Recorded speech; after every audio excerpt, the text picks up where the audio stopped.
Among the different types of loans, almost all can be put into one of two categories. Either you have a fixed rate for the life of the loan, that is, the rate will never change, or you have an adjustable rate mortgage known by the acronym ARM or ARM.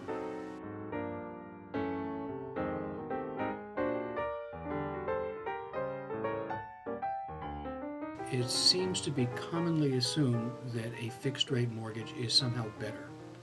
That is, the interest rates are low today, lock it in. Why would you want even a lower rate to gamble on an ARM? And many of the ARMs, including interest-only programs, got a very big black eye during the 2006, 7, and 8 years when things went sour. The mortgages were blamed. My viewpoint is much more that the mortgages are simply tools, and if you know how to use them correctly and choose the one that's right for you, it'll perform correctly.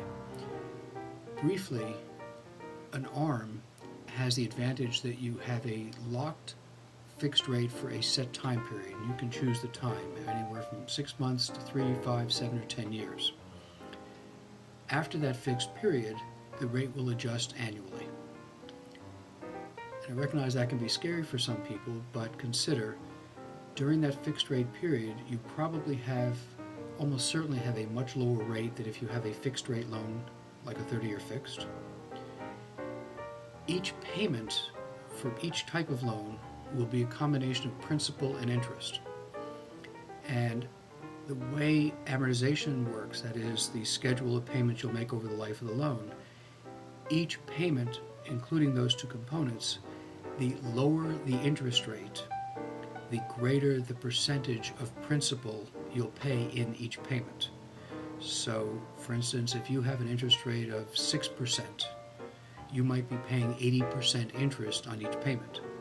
If you have an interest rate of, let's say, 3.25%, perhaps you're only paying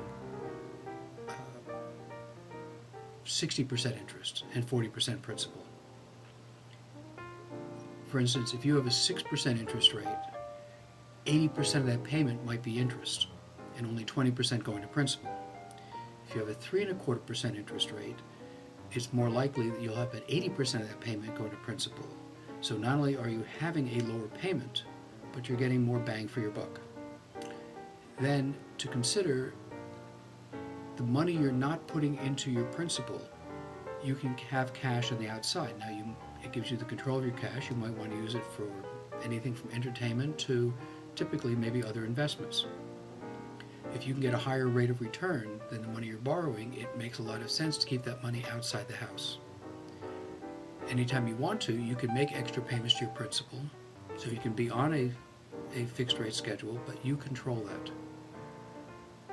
Lastly, having the money outside the property is, and for many people, turned out to be a lifesaver, because if you have all your equity in your home, and let's say a calamity happens and you either lose your job and can't refinance, or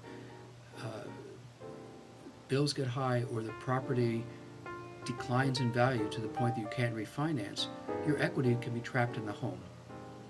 Whereas if you keep cash outside, your net worth is at least the same and probably greater, and you have access to that cash.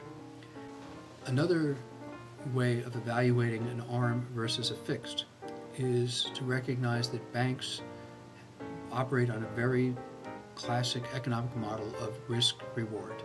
The greater the risk, the greater the reward, meaning the greater the compensation they want for it.